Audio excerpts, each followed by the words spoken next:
So today's topic is on Sakkaya Ditthi. As I said, I got a couple of questions last week from the participants related to this topic. So I will ask the questions now, Bhikkhuni Mahansa, Avasarai. One is, when one eradicates Sakkaya Ditthi, Vichikiccha, Silabbata Paramasa, some pramada can happen, as per Ratana Sutra. Please, can you explain the types of pramada a so one person can do? And the second question is, I feel Sakkaya Ditthi has good and a bad side. Conceit, ego is the bad side. And the good side is, if we are to practice moral acts such as practicing 5 precepts, we have to maintain me, myself within us. Then only we feel guilty when we do something immoral. Can you please clarify? So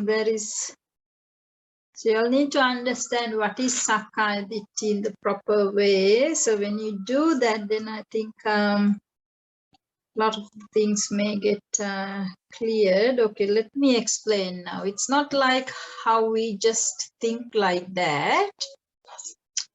Swakaya. What is swa? In Sinhala, swakiya. My. Kaya. Kaya kiyanne mokadda? Body. Swakaya mokadda ditti kiyanne? What do you call it? Ditthi is like weave. Yeah, දැක්මක්. ඒ කියන්නේ යම් කිසි විදිහක දැක්මක්.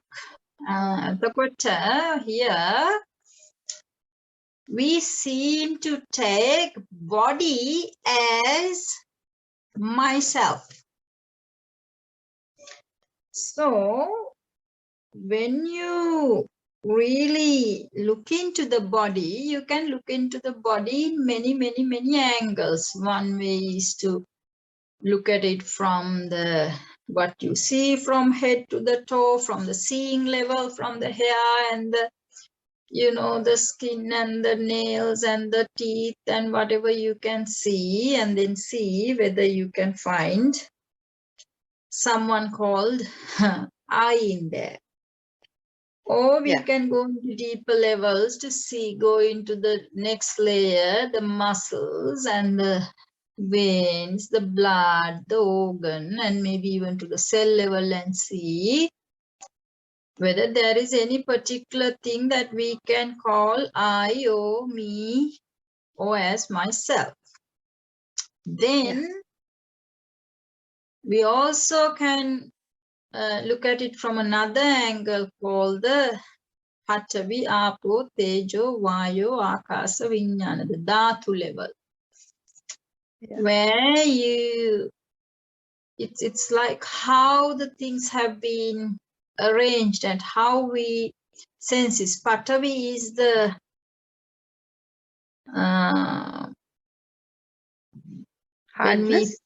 hardness, yes. So when something is, we feel hard. So hardness means the molecules have been arranged in a very tight, compact arrangement. So when we touch it, we feel hard. So like that, depending on how the molecules are being arranged, we feel as hard, or it's like runny, loose, or like in a gaseous state, or like in a heaty state. We can even look into it in that way and see whether this body, when you look at it from that angle, whether you can find anything, whether you could call the Patavi nature as I, me, myself, or whether the Apo state or Vayo, Tejo, which one or all of them can we call I or me or myself. So when we keep on, there's many angles to look at. So when we keep on looking at in these different angles, we come to a conclusion where you really can't find the person there. So Buddha is pointing out in this body, if we analyze what is in this kaya, there is this 6 senses in that. Yeah. All over the body, what we call is the sense, the skin. So the skin can sense. And then there is this eyes, the ears, the nose, the tongue, and the mind. So using these senses, it being the domain, we see, hear, smell, taste, touch, Yeah. and think. So when we experience seeing, hearing, smelling, tasting, touching, and knowing, that's how we become aware of a world through our experience. Yeah. So Buddha is then breaking down even that process. So how does this eye, the seeing, using the eye and eye being part of this seeing, so what is the process there actually? What happens there? So then we get Rupa, Vedana, Sanya, Sankhara, Vijnana, the analysis of this process of perception. So when you analyze this, our experience, then again in the Rupa we can't find I, O, me, O, myself. Vedana, Sanya, Sankhara, Vijnana, again we can't find any person there that we can call I, or me, or myself, or someone doing it. So this is like the building block of our sense of I, me, myself, Rupa, Vedana, Sanya, Sankhara, Vijnana. So this is the deepest level that with unconsciously that we take as I, me, myself. Sakkaya Ditthi means we are taking this as me, myself. So now this is what concerned me, because when you said, there is good and bad in this, in the Sakkaya Ditthi, it's totally because you have not understood. So I will tell you, Sakkaya Ditthi is one of the thickest mithya drushti. Drushti is a dakma. It's a type of a seeing something from one angle. So Ditthi is one of the mithya drushtis. That's why Buddha says you need to eradicate the Sakkaya Ditthi. Okay. Because it's the thickest of the most evil, worst thing is to consider this 5, what you call this process that is happening in a dynamic environment, and we have taken it as a static thing that stays there permanently, and call it I, me, or myself, and it is from that the selfishness stems. The I, me, myself, the sense of self, the ego. It is this sense of self, the selfishness, ego that breeds all the evil in the world, on the planet. So that is the core for the suffering. Suffering comes from this selfishness, from this sense of self. If I to explain that, if you can't understand, oh, how come, then we need to look into the physiology. Any thought that we process with I, or mine, or myself, or my people, or anything to do with I, me, myself, any personality there, or anything to do with person, the minute that we develop a thought that way, it is detected by amygdala. There is a gland called amygdala in the brain. So this gland detects this, and then the amygdala's primary responsibility is to protect the self, protect the species. So as you know, the gene goes by the, survival of the fittest. It's all about the survival. So amygdala's job is to safeguard you, to keep you alive, and to look after your survival. So anything that you process with I, me, or myself, and if there is even a slightest threat there, like let's take a very innocent thought we produce a lot of the times in our mind. Oh, so and so, I heard so and so had said this about me. It looks very innocent. So and so has said this bad thing about me. But what happens when the amygdala screens this? It takes it as a threat to your good name. Oh. So if the good name gets a bad impression from others, it's not a good thing for the survival. You're not going to be famous. You won't have as much power and things like that. So this is a very complicated system. This system has evolved in millions and millions and millions of years have taken to develop this system. So this is very sophisticated. So the minute that a thought comes, it knows which way to go, which glands to activate. So then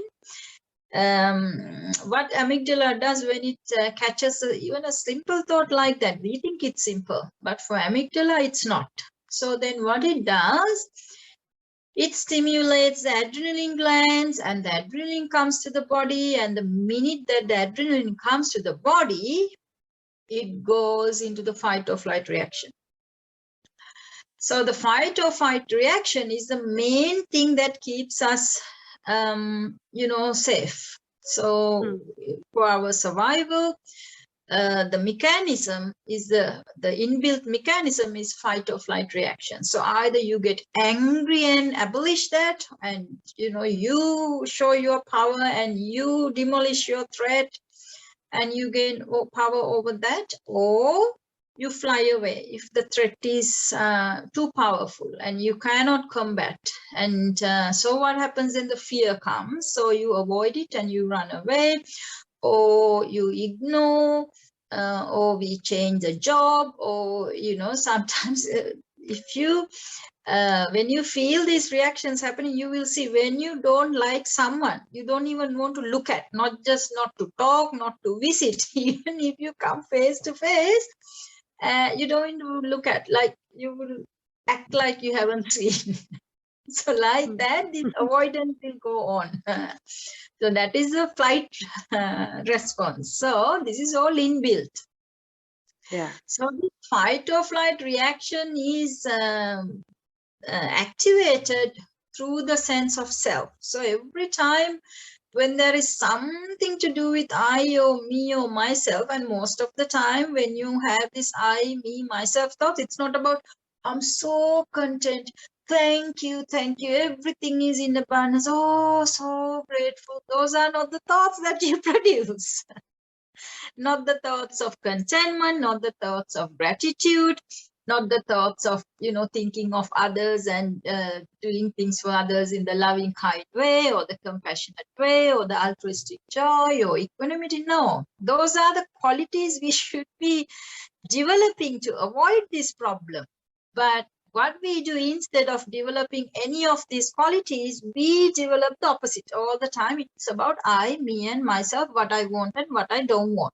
And mind is never content and never happy, never grateful, never think about others, but only about I, me, myself, and my family, and that's it. So today, it's too much. The selfishness, the breeding, the selfishness is too much. That's why we are destroying the earth now, in just letting this happen too much. Because those days, this was in our education, not to be selfish, but how to shave off the selfishness and how to become selfless was in the education. Education was called Adhyapane. Adhyapane was about Adhyatma. This is how to develop the spirituality. Spirituality means you seeing this problem when you have selfishness, how stressful it is for you and for the others. This is how the stress comes to be. So as children, we were taught how not to be selfish, but how to be selfless. We were never to compete for the exams. We were never to compete to go to university. You know, it was like whoever is the best in that area, whoever was our daksha kena, we let things happen smoothly. But now you can see why this competition is all about. It's not about the daksha winning the game. It's all about, you know, jakmak gala tuition dila katapadan karola inna hondama modayawat dossara kenek කරා. ඊට පස්සේ මොකද්ද වෙන්නේ? මොලෙත් නැහැ, ගුණෙත් නැහැ, නුවණත් නැහැ. බඩේ වම් පැත්ත කපන්න ඕනකොට දකුණු පැත්ත කපලා ඔපරේට් කරලා කතුරත් ඇතුලේ තියලා මහලා එනවා. ඔක තමයි ඉතින් කරගන්නේ ඊට පස්සේ. කෙසේ හෝ වේවා. ඉතින් අපිට පොඩි කාලේ ඉගෙනුවේ මේ දක්ෂයට දක්ෂකම දීලා we all are good at one thing. The parents always supported to find what you are good at, what your talents are. And then they polished us in that area. Whatever you were good at, then you will go into that area. You will excel in that because everyone has a talent. Not everyone was sent through to tuition to become a doctor or an engineer. So, and also they kept on teaching us, you know, what you have to learn is to be a good person. When we were small, what they keep teaching us, so we were taught at how to be good people. And then they said, you use your talent to make this place a better place. So you would use the talent to make it a better place. So you would help others. You would not go to work for a salary because you want to pay off your debt, because you want to build a mansion, because you want to have a BMW. So you go to a big, good job, and then because you want to get a good salary, so you can live a, very up and kind of a life. But that's not what was taught to us at that time. It is to serve the world and to be happy with whatever you receive from the world. So whether they, when you do your service, whether they bring something on the bulat kola bulat hurulle kiyak hari tiyala genawada, biscuit ekak gedarata genawada, or they don't give anything, or from the rajeng kiyak hari denawada padiya, whatever it is. We would never go on strike. People never have been on strike like that, especially the profession that we thought as the virtuous ones, you know, very virtuous, like the doctors, the teachers, the nurses. They were held very up high because their work is very valuable, and it's like touching people. It's like it's a very noble kind of job where they didn't focus on earning money. It wasn't a business. It was about service, serving, helping children to open their eyes. And when this person with pain, when they came, the doctor's only interest was to help this person to be pain-free and to heal them. So wholeheartedly they did that with compassion. It was never about earning something from this patient or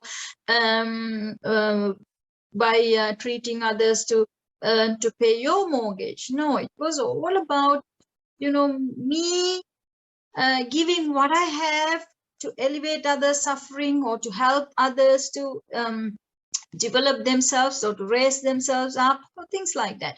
So when we did that, we were focusing the others, and we were thinking all the time with this unconditional loving kindness or with compassion. We were there for the others. We were helping others.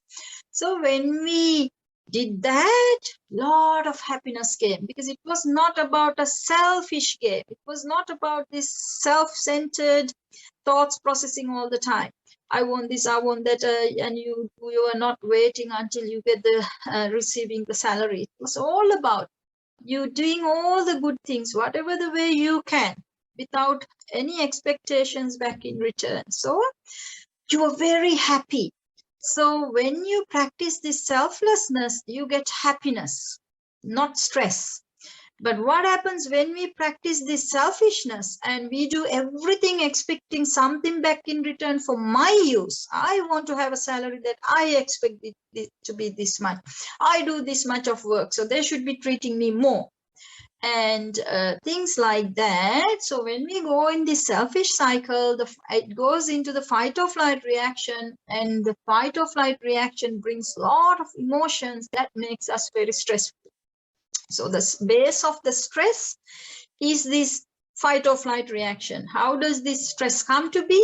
From developing selfish thoughts, the self-centered thoughts, anything to do with I and me and myself. So when it comes to the I, me, and myself, like I said, it's not any good wholesome thoughts. It's always something to do with the past and the future and what you want and what you don't want and things like that. So it will always go on desiring the something, or you don't want. You're going in conflict with something that you don't want. The hatred comes. So our body is always under the influence of hormone. Either you have desires or lust or anger or frustration or some jealousy or you know, grudges, all the time cooking something here, or anxiety, worries. So this is when it goes on and on and on, non-stop. This is why when we call someone is stressed, and it will come to a level where they can't even sleep. And so then the psychiatrists come to help, to give them a sleeping tablet to sleep, go to sleep, because they're too, activated in here, too aroused in here. So even at night, the system doesn't shut down. So this is the state today. This is what's happening in today's world. So as you can see, so more and more we think about, identify and think about, and we personalize not just this body, even this my house, or even the street, or the village is my village, I'm the head. And if possible now, if we can, you know, even the planet, if it's not for you, I will buy it as an investment property. And if I can't take it when I die, I'll leave it for my children. So we would not mind even having the earth as my property, under my control. So that is where we are heading towards today. If the earth is not enough, we need the moon, and we are not happy with the moon, we need even the Mars, and it won't stop from there. So we are trying all these things, not just personalize now the name and the, you know, your status or what you do and all that. Our range of this ego, what we keep personalizing, is extending now. So the suffering is so much. As you can understand, you can't even control what's happening in the body. You can't even control your child or the dog. So imagine you try to control the whole earth and everyone else around you. It only brings stress. So this is a recipe for stress. So this is what Buddha is pointing. You need to understand this. So when you look into it closely, you actually start to see, well, I'm stretched out so much. I'm suffering a lot from anger, from this ill will, from this fear, from this anxiety. And what is that's all to do with flight or flight reaction. I'm suffering so much because I'm producing this I, me, and myself, all these thoughts. But let's see, where is this I? Where am I? So it'll go, you will go like this. If I ask you, where is Taranga, or where is Sohani, or where is so and so, you will put your hand up. So what are you putting your hand up and showing? Here I am. You're showing to the body, here I am. So the body naturally has become, here I am. This is me. And this is my hand. You see? And things like that. So naturally what we have done is we have personalized the body. And so we are producing these thoughts, and these thoughts are creating now havoc, stress. So Buddha is saying now, investigate, who am I? So now when that question comes back to, so you put your hands up and here I am. So now first we started. You look into the body and say, is that body, is it me? In the body, can you find me? In the body, can you find I or myself? You can, take pieces out one by one and transplant. So where you're going to find? Now even today, the blood, whole blood can be, pulled out and you can have someone's new blood transfusion. So even the heart, you can take it out and put a new heart. Before it was my heart. But now, so you are now, if you got the heart transplant from Mr. X and you have it in you now, so are you Mr. X or you are still the old one? So, when you really deeply think, you can see very clearly this body is not I or me or myself. It's just a working. It's just, when the causes and conditions come together, when you eat, what's being brought up on the earth. So soil being turned into like fruits, veggies, this and that and the other, the chemicals they change their structure. They change the way they have arranged from earth to the soil, to the fruit, to the veggie. Then we eat that and we don't become a vegetable, but then vegetable become part of us. So, and every one of you know, it is from what we eat, this body is made of. So what you eat is out there, the rice and the potato and the jackfruit and the banana and everything. So when you see the banana and the jackfruit and the rice there, milk, you don't call that I, me, myself, but you put it inside and then all of a sudden they become I, me, myself. You see, if you stop feeding yourself, if you stop giving water, milk and all these things that was building up this body will die. But we don't see this, that these things are just in different phases. Out there it's called banana, in here it's called me. So you will see, if I call the rice and the banana out there, oh, that is me, they will say you're sane. You are not normal. You're going insane.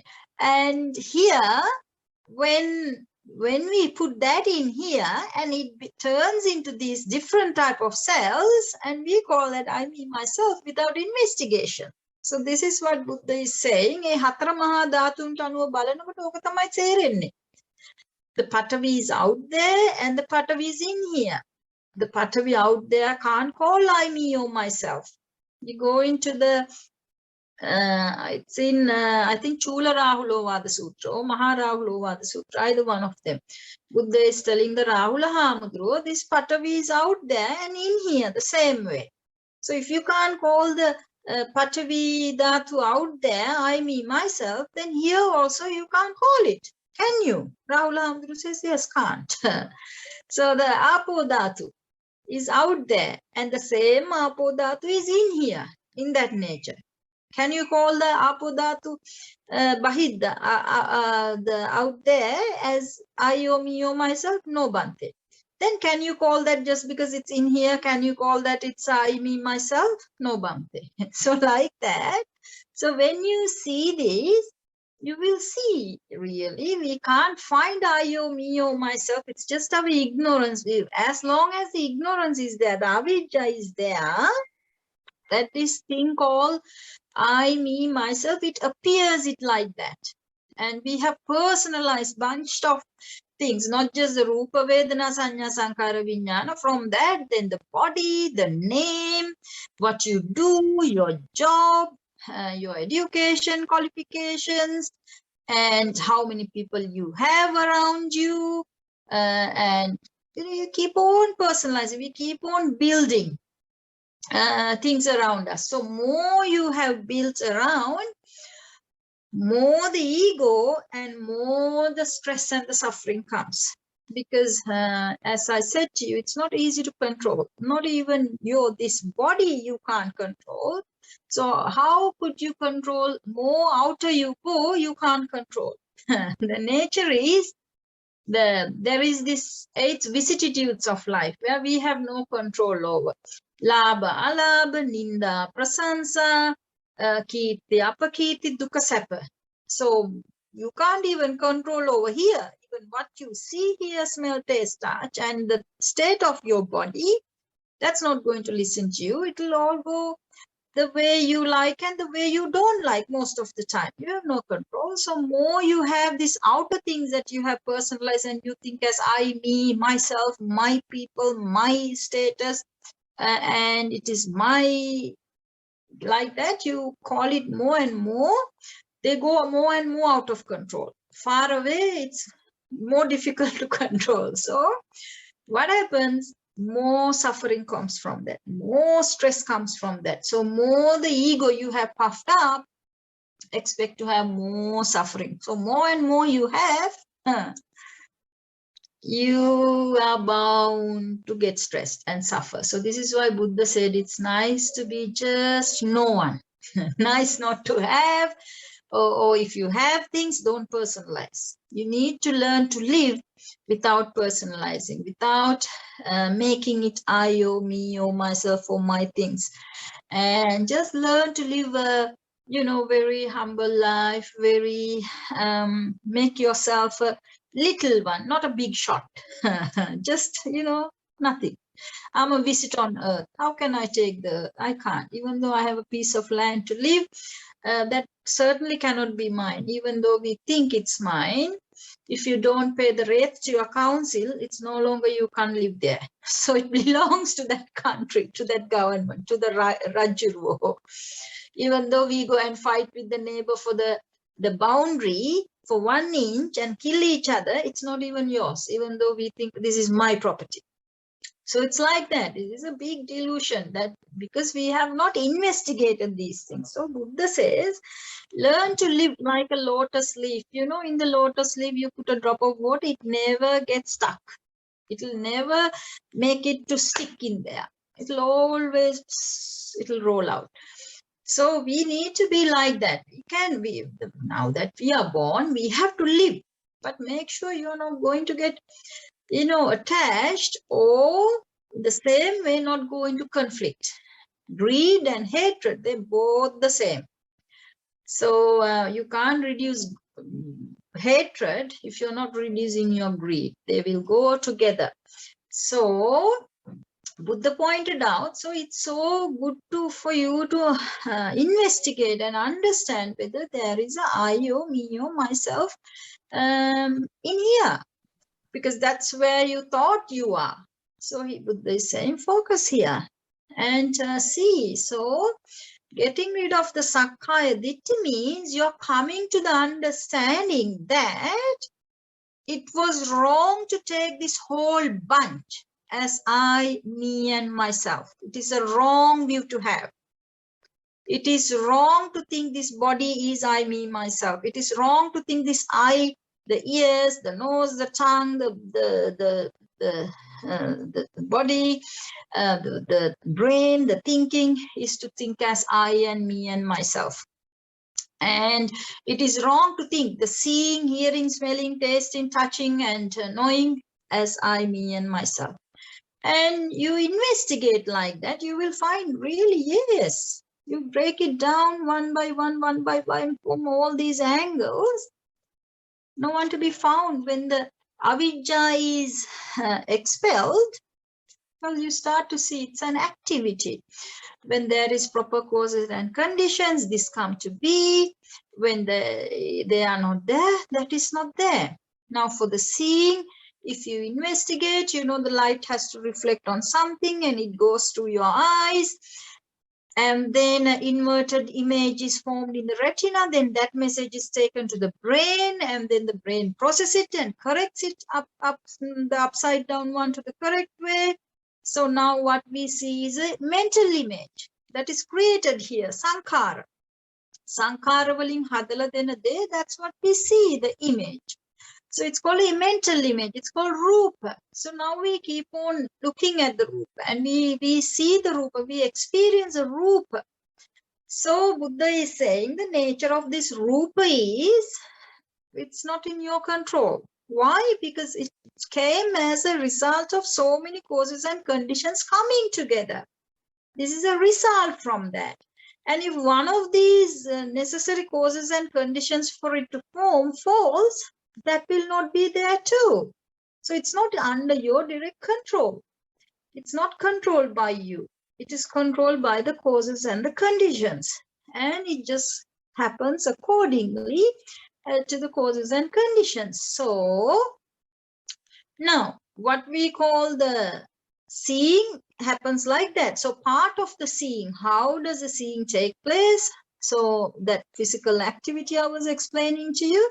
So in Pali it is called Chakkuncha paticca rupecha uppajjati chakku viññāna. Tinnang sangati passo. Passa means experience. So here the seeing as the experience. So now where is the I, capital I? Is that the EYEI or the light or the inverted image here, the colors that you see? And then you take this message to the brain and the brain creates a rupa. Is that the capital I?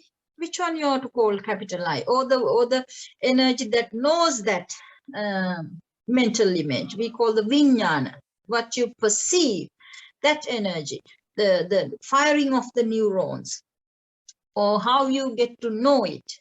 Is that knowing is I, you, me, you, myself? Which one?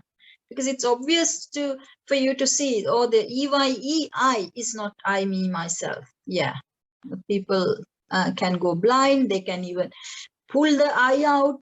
They still can live. If the eye was there, then they have to die. But you can live without the EYEI. So I is therefore is not the capital I. Okay, so what about the light? That is very obvious even to the kid. And then what about this rupa, mental image? Is that the I? Well, you only have even the rupa only until these causes and conditions keep on working together. If they were not there to stimulate the retina and those cells and the nerves and the nerves in the brain, and if the neurons didn't fire, there won't be any mental image for you to see. If there's a brain damage in the visual cortex, you can't see. So then, can we call the rupa as the I? No. Then, the knowing of that image, we call the viññāna. Can you call the viññāna as the I, you, me, you, myself? No, viññāna happens. It's a very quick process, like neurons firing. Viññāna is not something stable. It's not something that lasts for long. It's an energy that comes and goes, comes and goes. So viññāna is, can you call, even if you call the body by mistake, I, you, me, you, myself, can you call the viññāna I, you, me, you, myself? Then you will be dying all the time. You can't find an I anytime. The viññāna will comes and it goes, comes and goes. So Buddha says, even by mistake, if someone calls the body I, you, me, you, myself, that can be understood. But if someone says viññāna as the I, you, me, you, myself, and they take that as me, that's really stupid. Because that doesn't even last a split second. So it's like that. So when you analyze the process, well, there is nothing to be found as such a static thing to be called that I, or me, or myself. So this is why it's important for you all to reflect. This is what we call the yoniso manasikara. Now, when you see something, let's say there is a bunch of roses there. So normally when you see, how do you go? Wow, so nice. How much? I wonder whether I could have a plant to go and plant it. So it's all about personalizing it. So next time it's my rose. So this is how normally when you see something or hear something, or when your senses are at work and you're registering your data, this is how it works. If it's pleasant for you, you want it. So desire comes and it goes building up this greed. And if you didn't like it because it was unpleasant, then the hatred will come. So it will go into you not wanting to have it. So you're in conflict with it. Either you will use your power to get rid of it from your range, or you will run away from that. So you're working on that when the hatred comes. So normally, this is what happens when your senses bring this data, seeing, hearing, smelling, tasting, touching, you're always caught up with a desire or aversion. ඇලෙනවා එක්ක ගැටෙනවා. කොහොම තමයි ජීවිතේ. ඉතින් මෙතන හැමතිස්සෙම ලේ වතුර වෙලා තියෙන. All the time there's hormones in the body. So your blood is boiling all the time. You know, when this adrenaline comes, it's really poisonous. And it gives a lot of energy. So you get this energetic thing and you just so restless. You can't even sit in one place when you're angry. You have to go up and down, up and down. If not, you have to do this, or you have to go, whoa, whoa, whoa, whoa, whoa, whoa, whoa. You see, when the dogs are angry, the same thing happens to us. No peace, no serenity, all gone. It's such a disturbed pace. Why? It is the nature of those chemicals, the hormones. That's what it does to you. So even though we say, I'm angry, if you find what is anger, you can't find the I there also. It's only a hormone, physical, chemical activity. But even to that, we put I in there. Anyway, so what Buddha is saying now, when your senses are bringing these experiences, when it's registering the experience, and when you experience it, know that experience for what it is. That is called going to the Yoniso Manasikara, means going to the origins. So now the going to that origin of that bunch of roses that you saw, how it created a desire, or because it's bringing you unpleasant memories, how the aversion came. So instead of letting it go in that direction, we are going to dissect the bunch of roses. First thing is for you to understand, where is this bunch of roses? Is it there or here? Well, then you know, oh, it's a rupa, it's a mental image. Okay. So what's the characteristic of the mental image? Hetu paticca sambhutang hetu bhanga nirujjati. It only had come when the proper causes and conditions are there for it to come to be. And when the causes and conditions are, because they all are very fragile things. When they fade, this will fade away too. So this is not going to be there forever. They come and go, come and go. So how does this come to be, and how do I get to know it? It accompanies Vedana, Sanya, Sankhara, and from that process, it has this image and also the identity process. All that is cognized, and now you know bunch of roses. It is through this activity called the Vijnana. That's how you cognized it. Okay. So now this is what happened. So in this process, is there anything that is there forever? No. When you break it down to the detail, there's nothing even you can hold on to. So Buddha used very good analogies for you all to understand the nature of this Rupa, Vedana, Sanya, Sankhara, Vijnana. It's like Rupa, Buddha said it's like a pena bubulak, pena pindupama sutra, and pena form, like a, you know, you go to the sea or to the river, in the river bank or in the shore, you can feel like from far away, you see these big white things like corals. You go near there thinking it's such a big thing and strong thing, and you get hold of it, nothing comes to your hand even. So there's no essence in it. So Buddha says Rupa is also in that nature. You think it's there, it's a big thing and it's there, it's something valuable. When you investigate, you go near and you look at it, you try to touch it, you do all your investigations, you find nothing to find, no essence.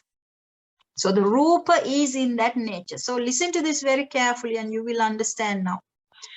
And then the Vedana, what we feel, when we experience the Rupa, what really we react to is to the Vedana, how we feel, whether as a pleasant or as an unpleasant or as a neutral. So the Vedana also in the nature, Buddha says it's like a Vatura Vahi Bubulak wage.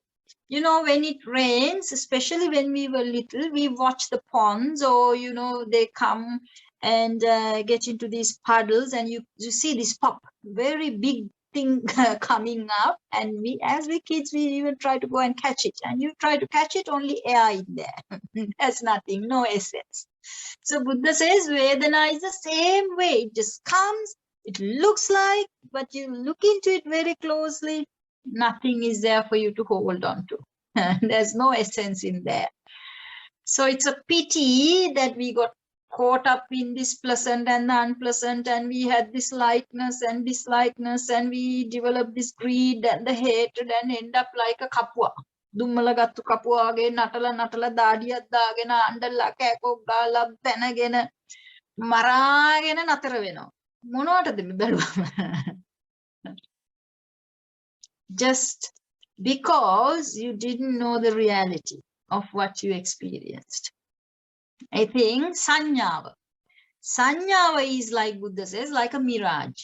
You see, you know, in the road when we go, we see water.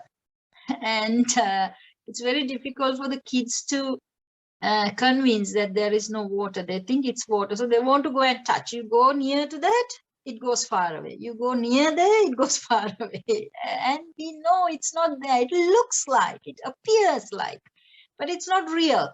So this sanya is like that.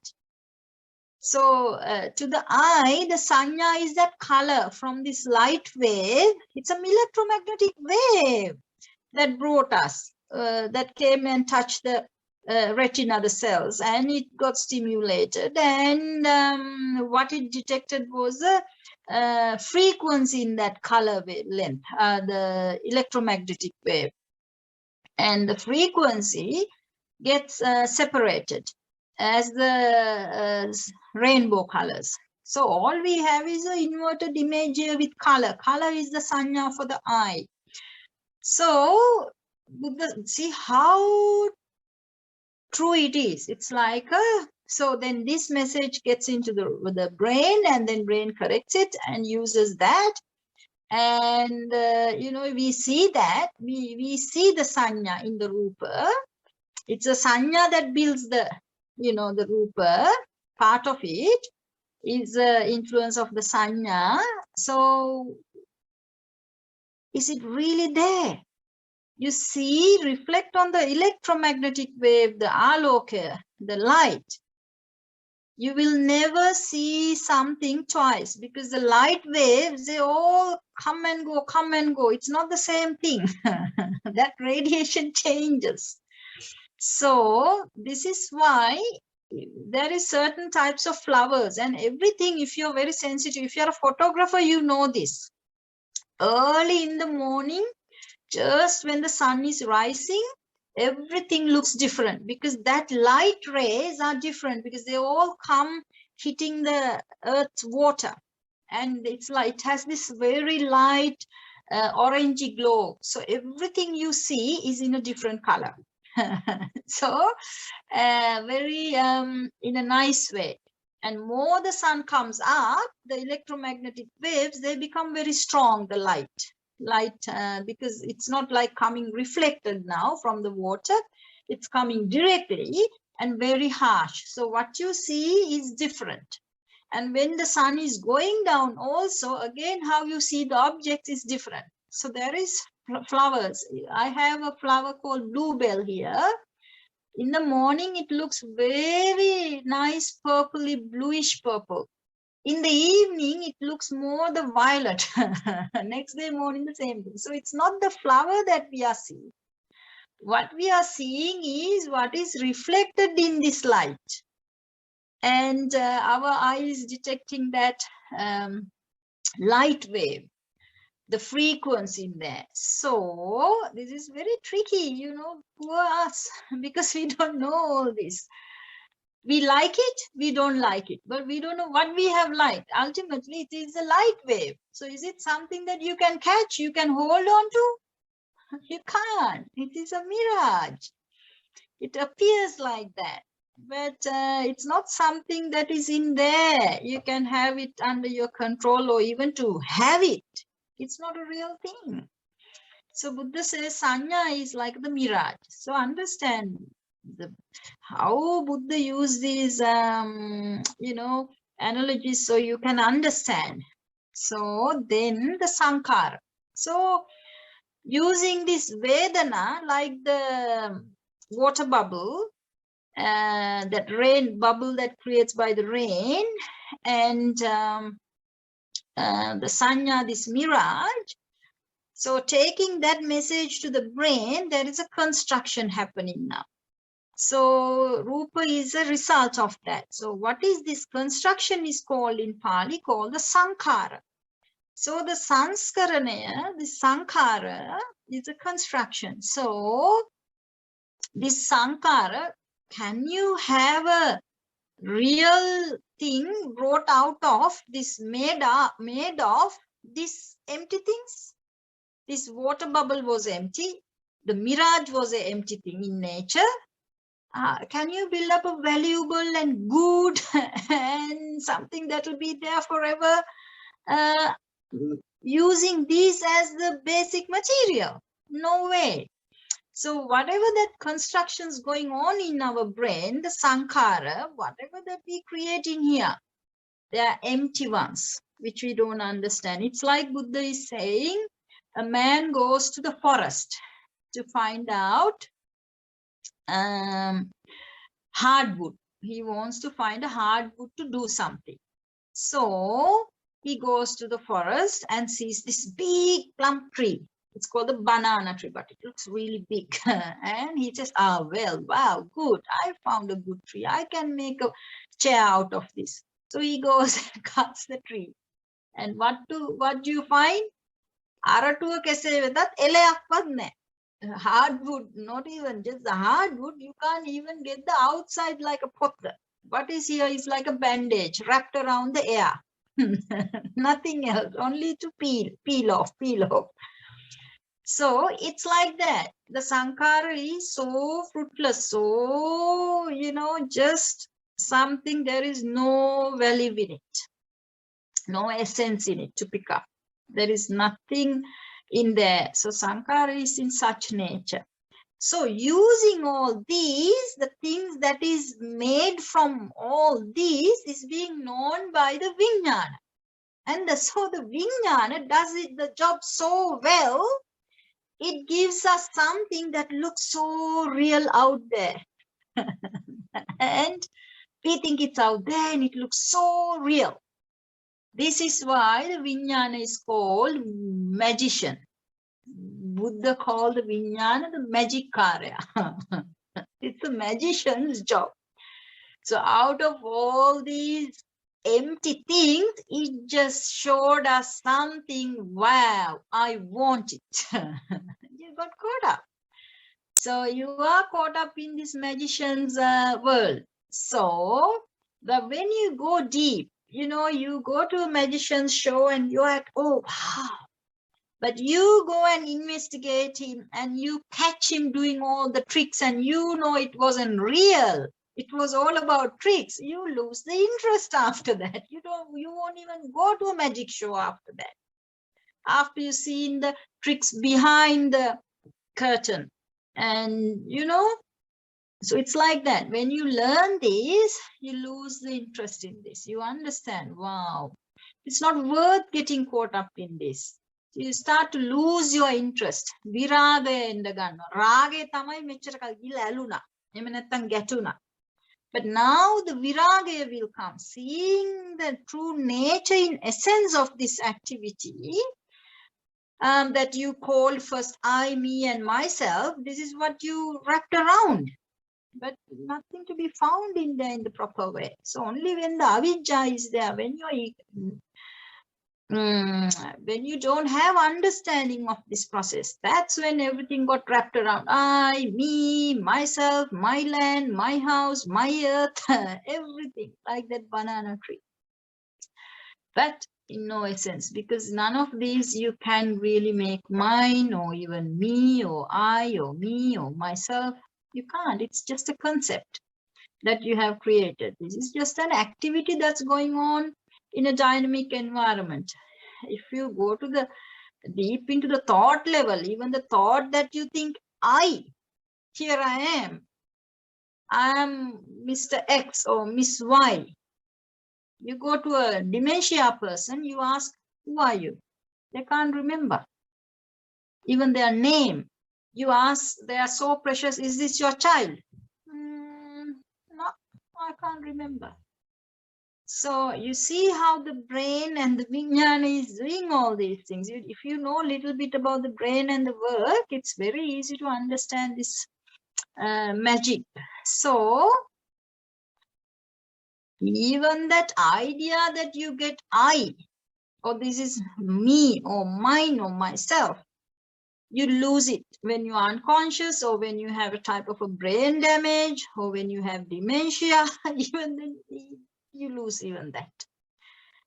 There is even a personality disorder. You see only half of things. In the brain, it's a very rare condition, but it happens to people. I think 1 in a million, where you give them the clothes to put on, they will only put on to one hand. If you give a shirt, they will only put it onto one hand. Why the other hand doesn't exist in their brain? So there has to be a care. They have to say, we have to put this, and they have to be dressed up. And you ask them, you show them a flower and ask them to draw. They will only draw half of it. This is how the brain works in them. So you see, everything is created here. So even if you really go in deep, if you find the idea even that you're getting this sense of I, is created by here. It's a thought. It's an awareness. Even that is, very susceptible to change depending on the chemicals in your brain and things like that.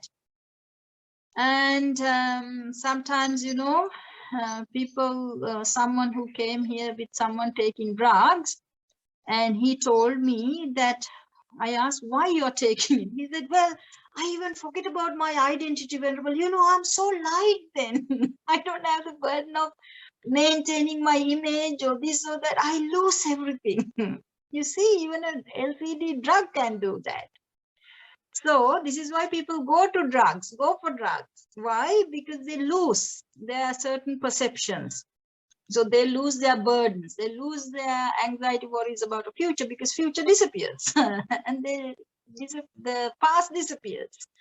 So they are in the present moment, in a la land, just in a very light state of mind, because there's no identity, there's no sense of self, nothing, just depending on what drug you take.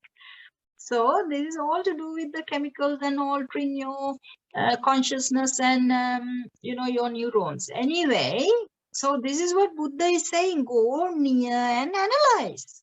That's what you call the yoniso manasikara. Instead of getting caught up in this big drama and the magician's work, go and investigate. That investigation is called yoniso manasikara. Yoniso manasikara is going into the yoni, means where it begins. Garbhashata yana paratama yoniya.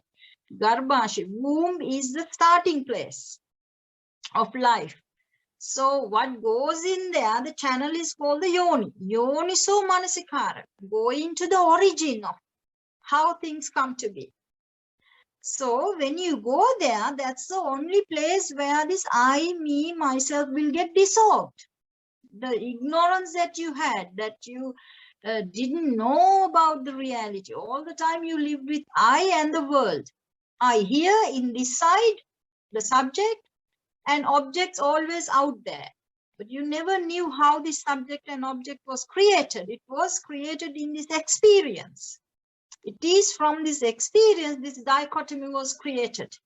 One part separated this side where you feel, and the other side you think outside, out there, the object. But with the point, it's all happening in here. So what you like and what you don't like, dislike, is also here. So you don't have to go far away to get it. You don't have to go and fight to get rid of it. Well, it's happening here anyway. So when you really realize, you can be so free. The viraga, when the viraga comes, nibbida. Nibbida means understanding this in the true sense. You lose interest in this bullshit. Sorry to use that word, but yeah.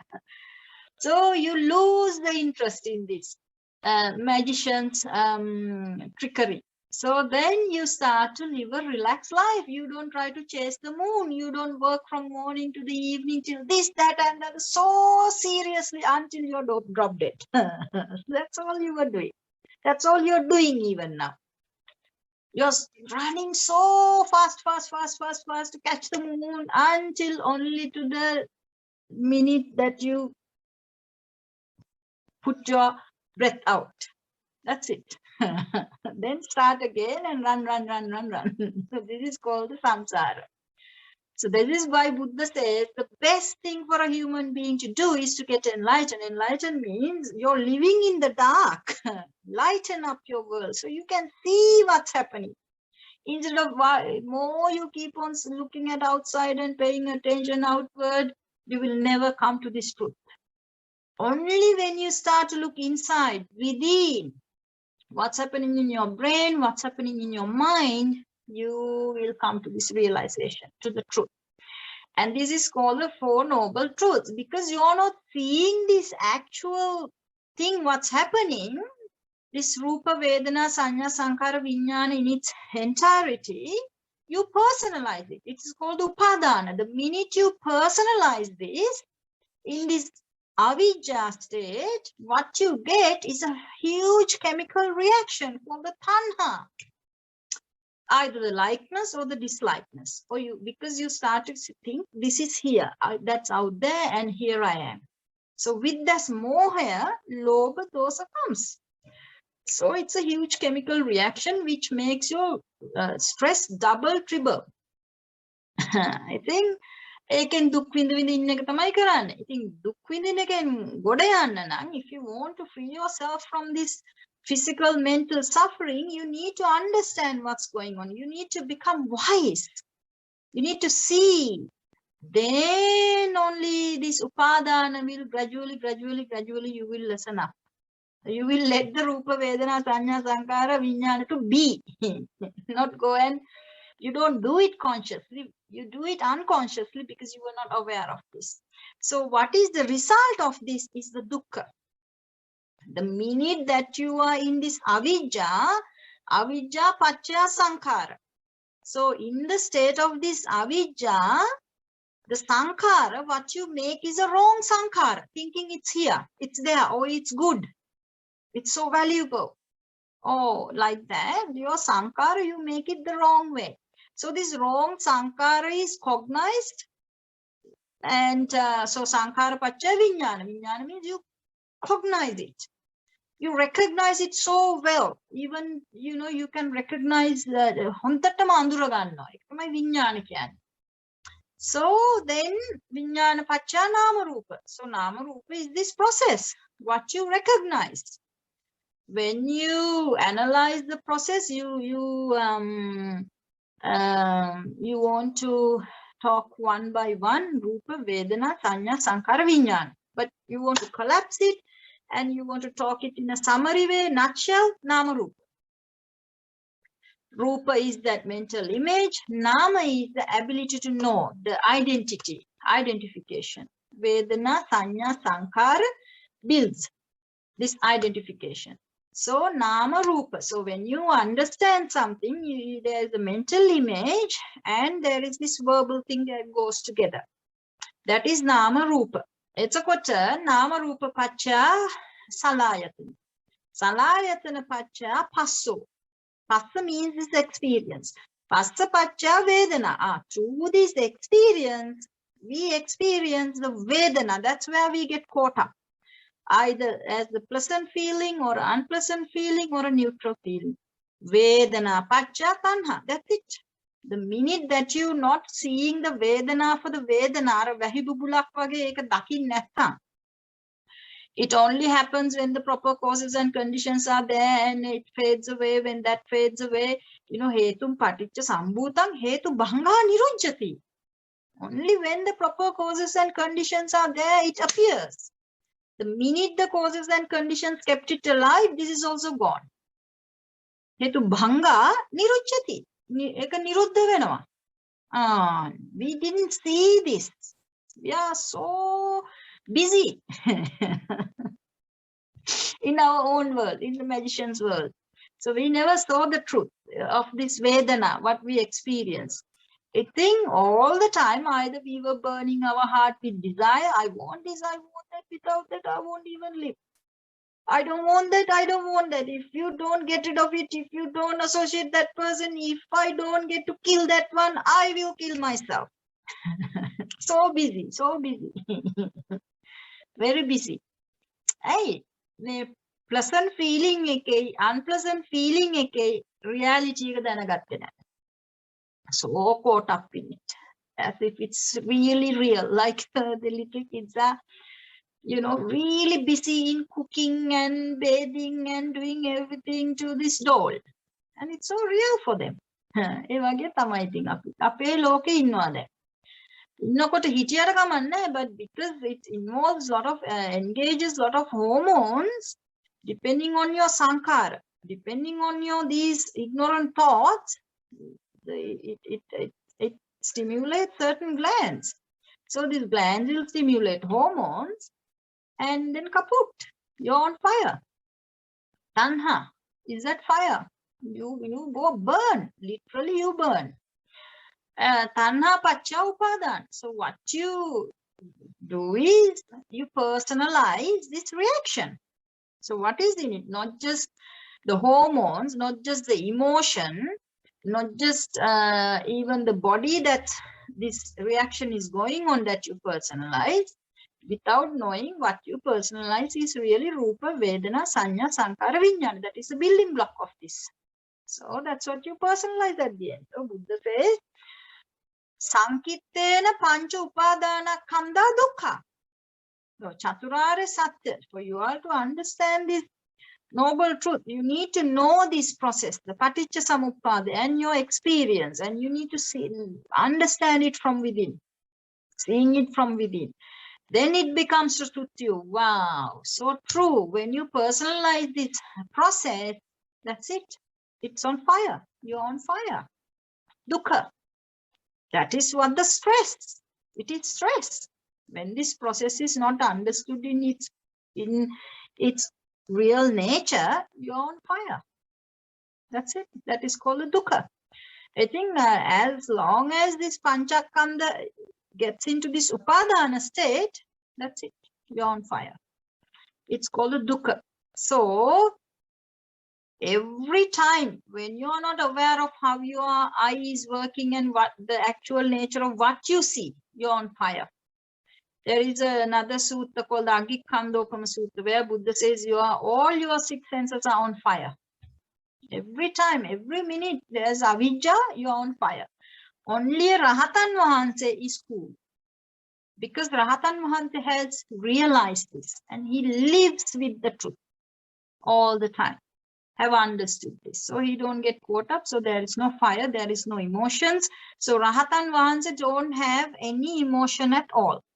No anger, no fear, no anxiety worries, no depression, no jealousy, no sadness, no stress, nothing. Zero level stress. Only just a peaceful heart. That is the original state. If we didn't stir this up, our chitta is very peaceful. Because of this stirring, that we get tired, these emotions come and all the hormones play their card and they set you on fire. And you get burned and you keep on crying and howling and lamenting and fighting and do all types of things. They express your suffering. But we never looked in, how did this suffering come to be? When we are on fire, we always had the easy way out. You did this to me. You made me angry. You. If it's not you, it's the president in America. He's responsible for my state of suffering. That's what we keep doing. So that's why we are not free from suffering, because we are pointing at the finger to a place where that's not where the suffering is. So that's not the creator of the suffering. If they were the creator of the suffering, well, if you change them, if you beg them, they change, you will be free from suffering. But to begin with, we were directing our finger at the wrong place. That's not where the suffering was coming from. You need to look inside to see your suffering. You're creating it. You're creating it unconsciously. So the thing is to be conscious. ඒක තමයි සති සම්පජාන්න කියන්නේ. You need to be conscious of this process. First, you need to point the finger to here. So when you are sad, when you have a desire, when you're burning with lust, when you are angry, when you have anxiety worries, when you have all these problems, you need to direct your attention within. Then you can see how it's going on, where you got caught up, what type of a feeling. Vedananupassana, what type of a feeling is that? What is the nature of the feeling? So you do the yoniso, you start to see it. If you don't pay attention to here, then with that experience, you get caught up. What comes is a full-blown emotion, suffering. So to reverse it, we need to start to pay attention within, and then you can see how, when these senses are bringing data, how we react to it. Depending on the quality of your experience, depending on that feeling, that is the thing that influences our thinking. If it's pleasant, it goes in one way. If it's unpleasant, it goes in another direction. So it is this feeling that decides what we are going to think, the quality of our thinking. So the sankhara is very much influenced by this vedana. Yang vitakkehi, yang vedehi tang sanjanati. Tang sanjanati yang vitakkehi. The Madhupindaka Sutta Buddha points out where we go wrong. මේ වේදනාවට තමයි සංකාරමවන්නේ. ඒකෙන් තමයි ස්ථಿತಿවිලි හදාගන්නේ. එතනින් තමයි මේ දුක ඔක්කොම ඇදගෙන යන්නේ. It develops into a full bomb. And when the time comes, blast, that's it. හදවතේ පළුවක් ගිහිල්ලා heart attack උත් ඇතිලා තමයි නතර වෙන්නේ. Then you need to look within. When you look within, the method to do that looking within is called the introspection. Kaya-anupassana, Vedana-anupassana, Chitta-anupassana, Dhamma-anupassana. So you need to pay focus to the body. Then you see how you feel in this. And you need to pay attention to the feeling. The pleasant, unpleasant, or neutral, or how and what, and all that. And then you start to see the chitta, the mood, how the mood changes, whether there's any emotions or in the absence of emotion, it's peaceful, cool, calm. You need to be able to recognize your mood all the time. And then the Dhammanupassana is what's happening in the mind, in the thought level. What type of thoughts you are creating. It is unwholesome thought. That is anything to do with the self in the thought. Kama vitarka, vyapada vitarka, hinsa vitarka. Wanting to please your senses, thoughts of ill will, thoughts of cruelty. They are the culprits. They are the ones that brings all these hormones and emotions and the 5 hindrances that get you into this very uncomfortable state, stressful states. Then you need to train yourself to not to use those type of thoughts to interpret your circumstances. You need to train yourself to use only nekkama vitarka, avyapada vitarka, avihinsa vitarka.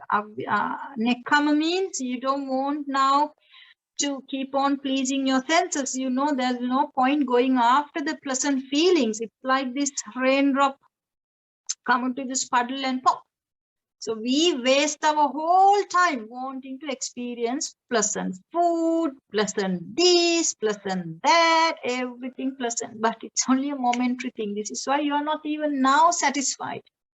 You are in your 30s, 40s, 50s, 60s, 70s, 80s, 90s. No one dies with a satisfied mind. If you're only chasing the pleasant feelings and want to be happy, you will only end up very unhappy, very unsatisfied. Because how can you be satisfied with a feeling like this that comes and goes like this? You only chase that and you want to be happy. So Buddha says to understand this, so you can be so free. You don't have to work all that hard to have money to keep on following these pleasant things. So Buddha says this Kama Vitarka is the killer. So because you didn't know Chaturarya Satya properly, you didn't know what is bringing you stress, and you didn't know how to be free from stress. You thought by holding on to pleasant feelings, you can be happy, and you wasted your whole life being so tired. Poor you all. So when you know this, you know the Kama Vitarka is the killer. So you have to see, yes, in Kama Vitarka, yeah, when you have a pleasant feeling, yes, it has a kick. But there is Adinava. Adinava means there's consequences. It's only making tiring you. It will never make you full 100% satisfied. It can't. So why bother? Why waste your whole life to take these millions of dollars in, you owe to the banks $100,000, and you make mentions. Why? You want to please your eyes. You want to please your body. That's nice. But you live like a prisoner, like in that house, working so hard from morning to night, night to morning to pay off that debt. Those days, the Hingano, they would have a good night sound sleep. They never needed any sleeping pills, sleeping tablets.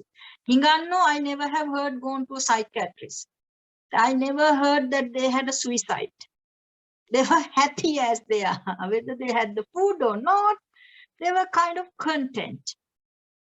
They just lived their life. But today you take these billionaires who owe millions to the banks, and they can't even sleep at night. See how poor they are in their heart. They don't have a drop of happiness. Even at night they are unhappy. Daytime, morning they are unhappy. Lunchtime unhappy. Night unhappy. All the time unhappy. The poor beggar is happier than them. That's what it shows. They can sleep.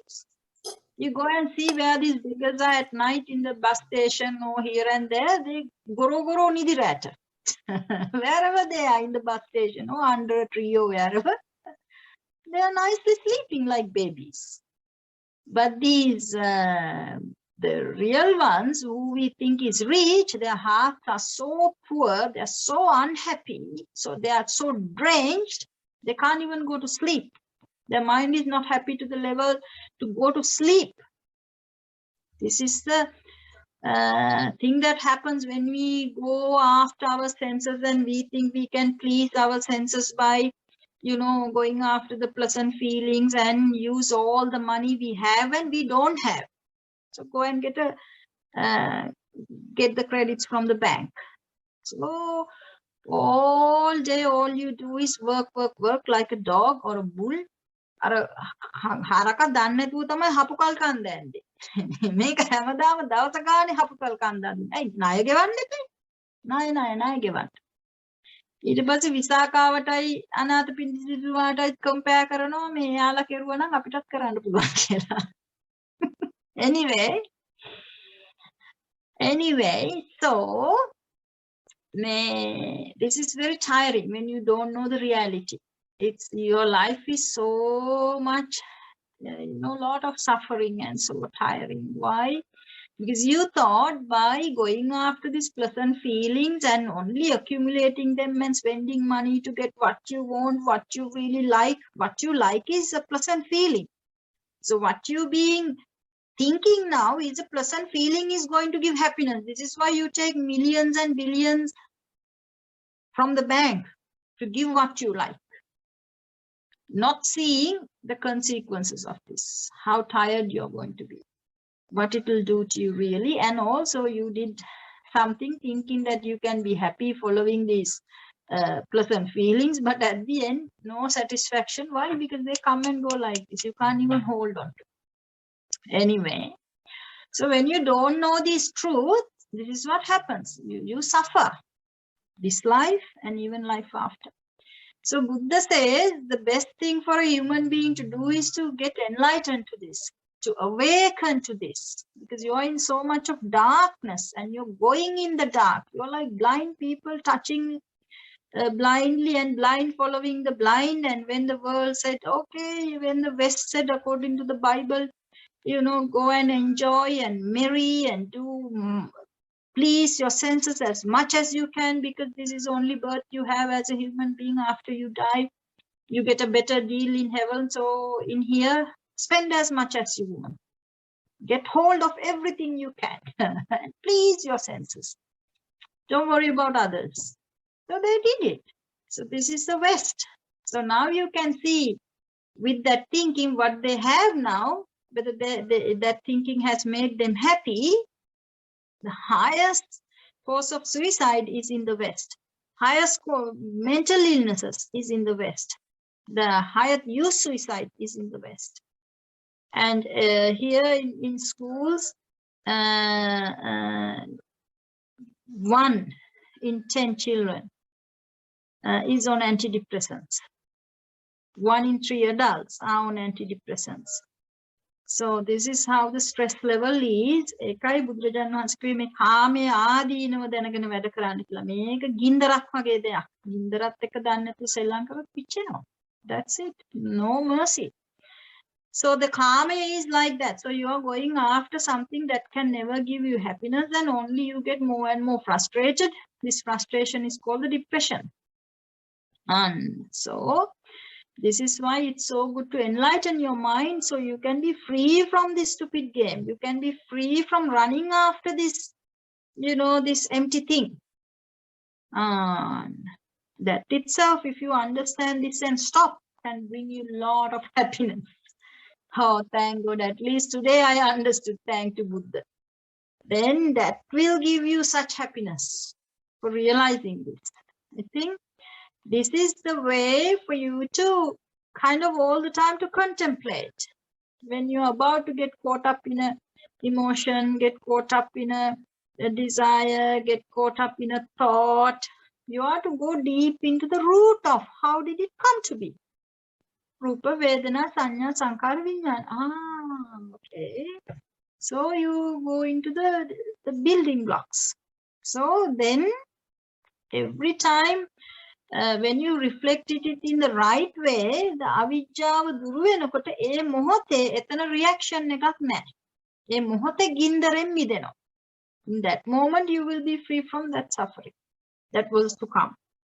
Because now you don't go after this or that or the other. You don't allow the emotions to breed in here. You will keep your body, the heart, the mind, the system cool and calm. But you need to be conscious of this. You can't do this unconsciously. All this, what is happening to you is happening unconsciously. So the key is to be conscious of this. Only when you are conscious, practicing this consciousness about yourself, doing this introspection is called sati sampajanna. Paying attention to within. So you can see by being busy from morning to night, night to morning, only working and only wanting to have money, how you're going to do the introspection, how you're going to do sati sampajanna. You can't. You need to have time to do this. So I would ask you all to, now that you're asking these questions, if you understand the importance of having rest, you need to have rest. And in that rest, you can relax. And when you have a very deep relaxation, peace in the mind, the mind has the most power. That these neurons, when they are relaxed, they are very sharp. They can understand this. They can see through this. Now, some of these pandits keep on asking why we have to do Wim Hof method. Why? Well, I'm not going to tell you why and why not or anything. I took one whole day to do, look into the research for you all to go and look. Don't take it from my mouth. I'm not going to teach you. Because if you're going to be so arrogant and you're not going to do your homework, why the Wim Hof method is important, you can live with that. But I dedicated that whole day for you all to search for these things, so you will understand the importance of the breath, importance of relaxing the body, importance of giving a break to the brain, and what the neuroscientists are saying. And you keep on asking me, oh, what's the connection? I'm not going to answer. Anyway, so when your brain works at its best is when it's so relaxed and when it's peaceful. So when the brain is free from all the chemicals, all the emotions, all the hindrances, and when it's relaxed and calm and peaceful, your understanding can go very deep. So this relaxation you can get from reducing your workload and also doing proper exercises and using the right type of food and keeping the body, all the time, drink water and keep the cells hydrated, because everything is connected. The brain is part of the body, so it needs water, hydration, it needs blood, it needs oxygen, it needs nutrition, and you want also to relax the body to the max and allow the brain to rest and relax and get into the deep peaceful state. So you can develop deep understandings. You're giving an opportunity for the neurons in the brain to function at its best. Now your brain cells, even the neurons, they're only dying because you're leaving it in a concourse of, adrenaline, cortisol, and all these stress hormones. When you are spending your day with anger and anxiety and worries and all this, that, and the other, you're just putting acid into your brain. It's only killing the brain cells. And that's why Buddha said, when you have pancha nivara and 5 hindrances, no way you're going to understand any of this, realize any of this, no way. Because you're blocking your neurons. When you put alcohol, you're blocking your neurons. You really can't get the neurons to work. The same way Buddha says, matvenna puluwan, you can get heedless, not by just drinking alcohol and tobacco and all that, even your anger, even the anxiety worries, even the arrogance, even the desires, the love, the jealousy, all these emotions, it affects the same way to the brain, that your brain only gets damaged, the self. And you will only lose your memory, you will lose your sharpness, you will lose the peace of mind. This is why Buddha says in that Veda Vitakka Sutta, control your mind, control your thoughts. If not, well, consequences will follow. You won't even have a clue what's happening to your brain, how you will even die. Because in the death moment, we want to be conscious of what's happening and you want to have the command over, to be able to direct your last thought the way you want. You can't do it if you have such a poor, weak brain, ill brain, mental illness, or a weak brain. No way. It will take you wherever it wants to with the karma.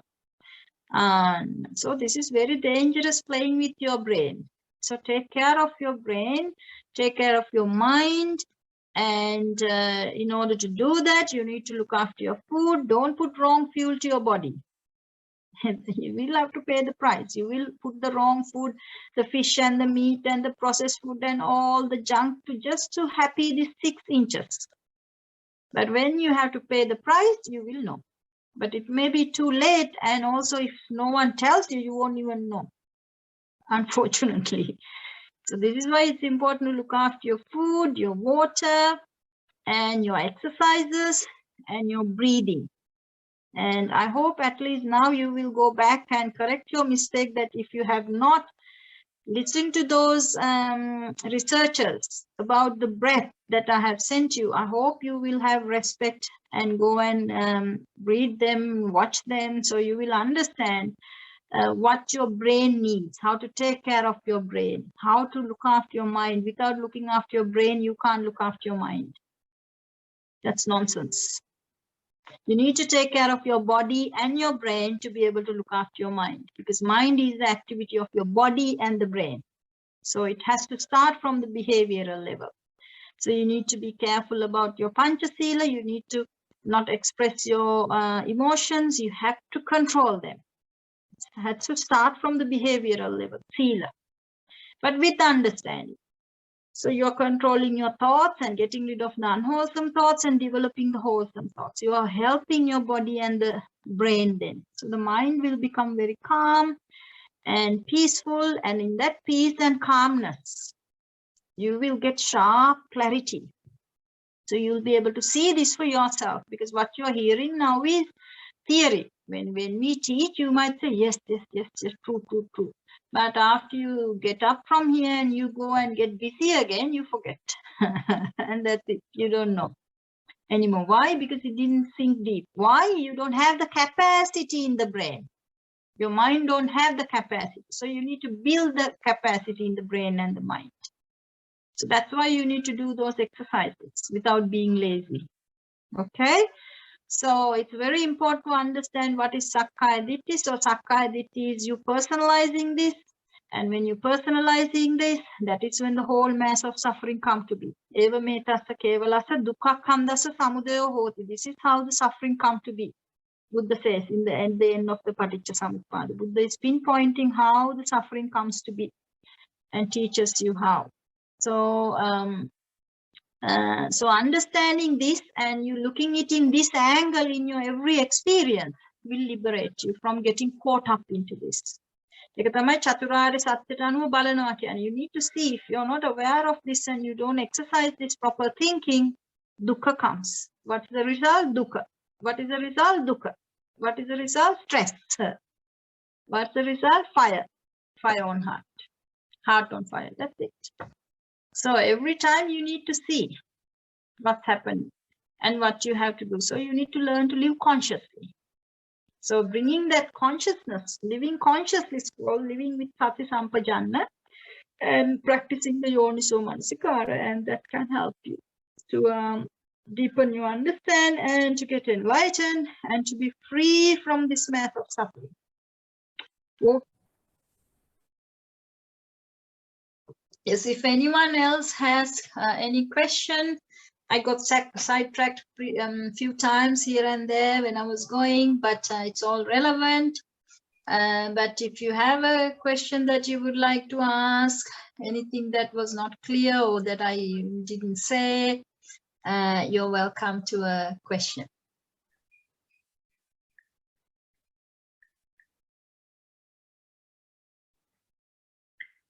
Bhikkhuni Mahansa, the first question on the kind of pramada that can happen to a so-on person. We'll do it the next time because it's not going to be easy. So only if someone, I'll give a short answer, only if someone gets this proper Ditthi, Sakkaya Ditthi, when you awaken from that understanding it is wrong to personalize these 5 things and call I, me, myself, and that awakening is called a Samma Ditthi. You're getting the proper Ditthi now, the right thinking. There is no such thing as I or me or myself, but it appears like that because in the state of this avidya. So the more you become conscious and practice this and see this in you, what's happening, that practice is how you practice. What you have to do is the Noble Eightfold Path, the exercise you have to do. So when someone gets into the Samma Ditthi, that is what we call getting into the stream, a stream mentor. Only a stream mentor will not engage in dasa akusal, not killing, not stealing, not doing the sensual misconduct. Those are the 3 things doing from the physical body involving, and then the lying, the slandering and harsh speech, and the frivolous talk, the empty speech, the things that from the speech.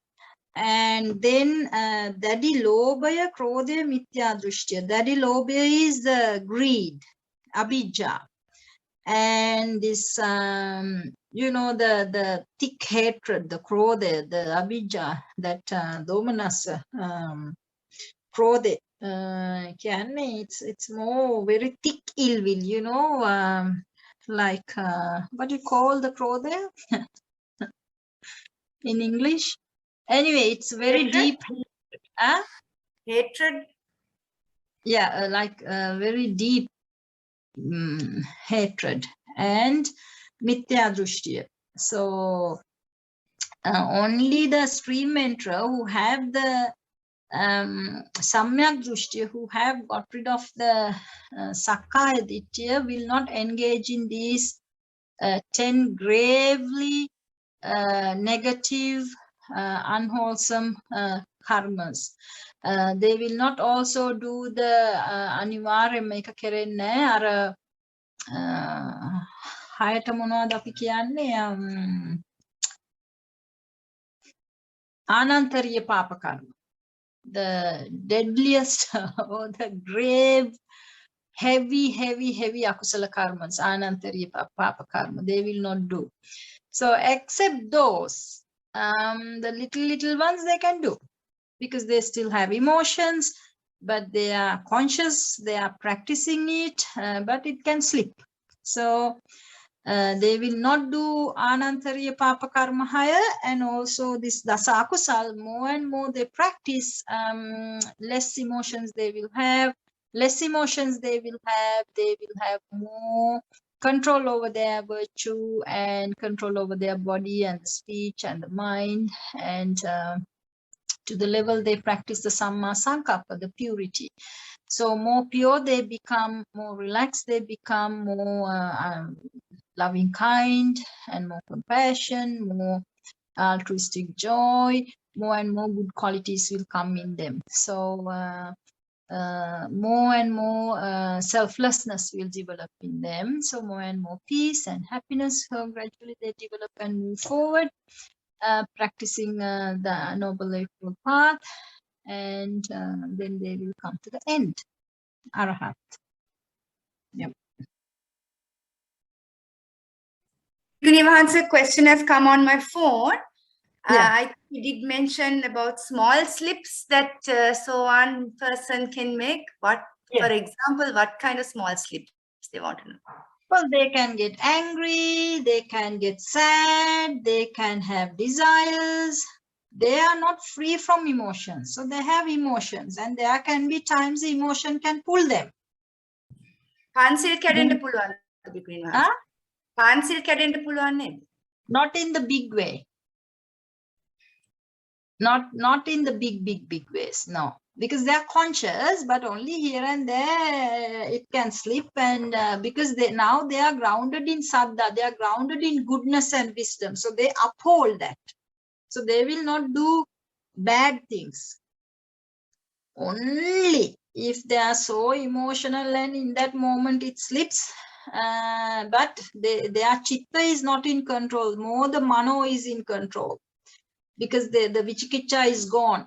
So and their mind is also practicing the samma sankappa, so giving up the kama vitarka, vyapada vitarka, hinsa vitarka. So they are practicing installing the nekkhamma sankappa, vyapada sankappa, vihinsa sankappa. So more and more purify, more pure speech, more pure action that comes. So it is from a sotapanna person that they keep not just the 5 precepts. I told you 5 precepts are all included, this dasa kusal akusal. Sotapanna will not do the dasa akusal. So they will uphold their 5 precepts. And but you have to remember, Sotapanna can, if they have a habit to drink, that's a different matter. I will go into it on another day. But they will have good control over this. But if they have habit, then it will take time for them to break the habit, because it's a chemical problem. So except that, they will take good control. They will have good control over their body, speech, and the mind. But you have to understand, they can get emotional. They can have times that slips, and desires can come, the anger can come, sadness can come. And you have seen the emotions in Visakha, Ananda Hamudru. So they are better than a Pruthakjana, but compared to an Arahat, they are not like a Indrakile. They are not like, they don't have unshaken mind. Their minds will shake in the vicissitudes of life, but better than a Pruthakjana. Sadhu, sadhu. Thank you for that, Bhikkhuni Maharaj. So the question that person has raised his hand has sent me via WhatsApp. My question was, how does Sakkaya Ditthi lead to the downfall of beings in higher realms like Deva or even higher realms than that? Yeah, because you keep on practicing the Kama Vitarka, Kama Chanda, because you're so attached to the finding happiness through using the pleasant feeling. So you don't know you're on a downgrade cycle, because more and more you practice that, more and more chemicals you get addicted, and the emotions never take someone up. It will only bring you down, killing your ability to properly think and act. It will only do damage with time. Okay? Sadhu, sadhu, sadhu. Thank you, Bhikshuni Mahansa.